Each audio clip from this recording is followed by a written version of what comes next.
मुजफ्फरपुर के मोतीपुर गांधी ग्राम आश्रम में करीब 80 परिवार जमीन के कागजात न होने की वजह से सरकारी योजनाओं से वंचित हैं।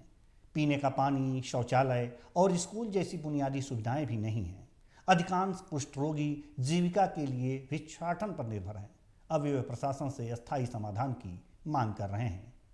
इस पर एक रिपोर्ट देखिए।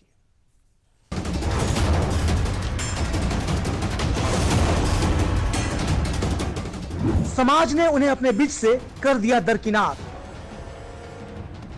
गांधी ग्राम कुष्ठ रोगी आश्रम ने उन्हें दिया सहारा, लेकिन बुनियादी सुविधाओं के बिना मुश्किल है गुजारा। पानी, शौचालय, रोजगार की बड़ी चुनौती, भिक्षाटन और दान के रहमो करम पर जिंदगी। समाज ने कुष्ठ रोगियों का किया बहिष्कार, लेकिन सरकार ने भी उन्हें नहीं किया स्वीकार। भूमि और दस्तावेज के बिना नहीं मिल रहा लाभ। बच्चों के लिए रोजगार की लगा रहे गुहार। ये वो लोग हैं जिन्हें समाज ने पहले नजर से गिराया, फिर समाज से ही दरकिनार कर दिया। कुष्ठ रोग ने इनकी जिंदगी को मुख्य धारा से ही अलग थलग कर दिया। मुजफ्फरपुर जिले के मोतीपुर नगर परिषद क्षेत्र के वार्ड संख्या 4 स्थित गांधी ग्राम कुष्ठ रोगी आश्रम में 80 परिवार रहते हैं, लेकिन बुनियादी सुविधाओं के नाम पर ज्यादा कुछ भी नहीं।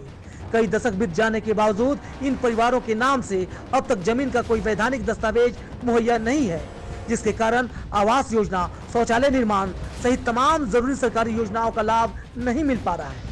ट्राईसाइकिल तक देने में विभाग कंजूसी कर रहा है। नहीं, कई बार हम लोग गए ब्लॉकों में 2 बच्चे फार्म भरे, बोलते ऐसे विकलांगता कम है तो अति और सब अति बाकी है। आय प्रमाण पत्र में पैसा ही लोग करता है 120 आ जाता है, 130 आ जाता है। हम लोग कहाँ से आएगा हुआ सुविधा जो है, ये बच्चा सब है वो सबको राशन नहीं मिल रहा है। हमको तो राशन मिलता है, लेकिन घर में जो नया पतो सब जो आया है, नया बच्चा सब जो जन्म लिया है 7-8 साल का, वो सबका राशन नहीं मिलता है। 8 साल, 9 साल, 10 साल का। तो सबका नाम जुड़वाने का प्रयास आपने किया है?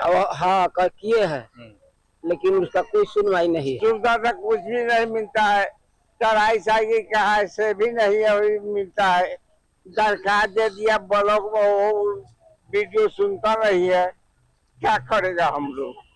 चलने में सकता नहीं है, पर गिर जाता है।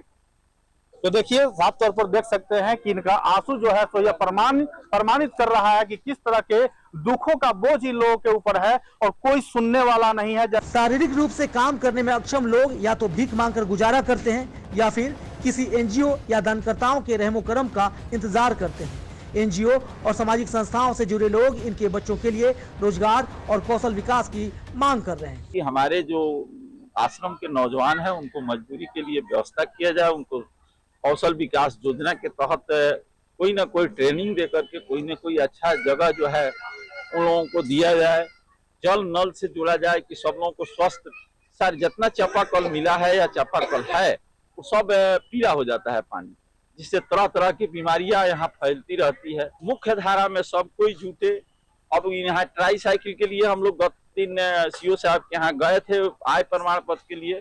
यदि वहाँ का आय प्रमाण पत्र जाएगा तो फिर हम लोग मैंने उसका अप्लाई करेंगे। तो हमारा यह मांग है कलेक्टर साहब से भी और बुनियाद से भी कि हम लोगों को जो लोग इसके लायक है तो बैटरी वाला उसको तत्काल उन लोगों को दिया जाए। ये भी इंसान हैं, इनकी भी भावनाएं हैं, इनके भी परिवार हैं, इनके भी बच्चे हैं और उन सब का भविष्य है। इन सबको भी सभ्य समाज की तरह सम्मान से जीने का अधिकार है और जीने के लिए जरूरी निम्नतम सुविधाओं की भी, जिन्हें समाज का एक तबका बहिष्कार कर चुका है, उसे सरकार को स्वीकार करना होगा।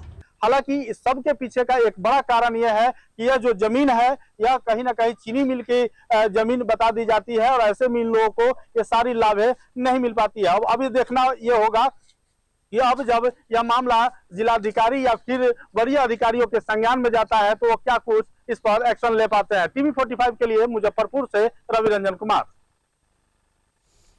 इस खबर पर ज़्यादा जानकारी के साथ हमारे संवाददाता रवि रंजन कुमार हमारे साथ मौजूद हैं। रवि रंजन कुमार, आपने जो रिपोर्ट पेश की है वास्तव में बहुत ही हृदय विदारक है। इन कुष्ठ रोगियों को आखिर जो योजनाओं का लाभ है नहीं मिल पा रहा है, कारण है ज़मीन का ना होना। वास्तव में ये फैसला कैसे होगा? जी बिल्कुल, जिस तरह से कई दशकों से ये लोग लगातार गांधी ग्राम कुष्ठ आश्रम में ये लोग बसे हुए हैं, लेकिन इन लोगों के नाम से अपनी जमीन नहीं है, जिसकी वजह से इन लोगों को सरकारी योजनाओं का लाभ नहीं मिल पाता है। और उन लोगों ने साफ तौर पर कहा है कि इसकी मांग हमने कई बार जो है रखी भी है, लेकिन अभी तक किसी भी अधिकारी के द्वारा जो है तो इस मामले को संज्ञान में नहीं लिया गया और हम लोगों को जमीन आवंटन नहीं किया गया है। और इसको अगर देखा जाए तो उन लोगों को काफी परेशानी झेलना पड़ता है, क्योंकि न ही नल जल का पानी वहां तक पहुंच पाता है, न ही वहां पर बढ़िया कोई विद्यालय है ताकि उनके बच्चे जो है तो पढ़ाई लिखाई कर सके। उसके अलावा भी अगर देखा जाए तो कई ऐसी सुविधाएं हैं जो उन लोगों को नहीं मिल पाती है, और उसका एक मुख्य जो कारण है वो है आपको जमीन का ना होना। जी तो अब बिल्कुल, इसके लिए जमीन जो का है- ना होना। बहुत बहुत धन्यवाद इस तमाम जानकारी के लिए रवि रंजन। तो कुल मिलाकर के देखा जा सकता है कि अगर इनके नाम ज़मीन हो तो इन्हें सरकारी योजनाओं का लाभ मिल सकता है, लेकिन प्रशासन को, सरकार को इनके लिए कुछ वैकल्पिक व्यवस्थाएं करनी चाहिए।